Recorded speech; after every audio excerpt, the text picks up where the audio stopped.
காமராஜர் ம். 9 வருஷம் சீஃப் மினிஸ்டரா இருந்தாரு தமிழகத்துக்கு. ஓகே. காமராஜர் ம். அவர்தான் ம். The best chief minister ever Tamil Nadu seen. இன்று வரையில தி ம். பெஸ்ட் சீஃப் மினிஸ்டர்னா ம். அது காமராஜ் தான்.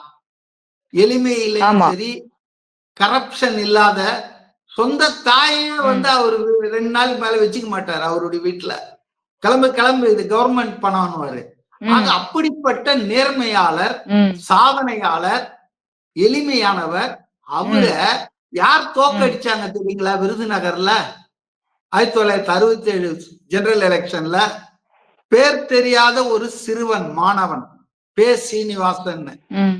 ஸ்ட்ராங் கேண்டிடேட்டா ம். காமராஜர் எதிர்த்து நின்ன ஸ்ட்ராங் கேண்டிடேட். அதாவதுங்க, மக்கள் எழுச்சி வந்துடுச்சுன்னா, மக்கள் ஒரு ஓகே. மாற்றத்தை தரணும் அப்படின்னு விரும்பிட்டாங்கன்னா, ம். கழுதை கூட ஓட்டு ம். போட்டுருவாங்க, குதிரை கூட ஓட்டு போடுவாங்க. ஓகே. இந்த ஸ்ட்ராங் கேண்டிடேட் வாதம்லாம் சும்மா புளுத்து போன வாதம். விஜய் ம். எல்லா தொகுதியிலும் விஜய் நிக்கிறதா பாப்பாங்க ஜனங்க.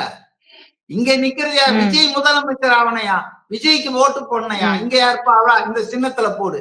அதுவும் இப்பெல்லாம் சிம்பிள் ம். தான், ஆளெல்லாம் இப்ப முக்கியமே இல்லைங்க. எந்த கட்சி, ம். அதனுடைய சின்னம் என்ன, அதை தேடி ம். பார்த்து ஓட்டு போடுவாங்க.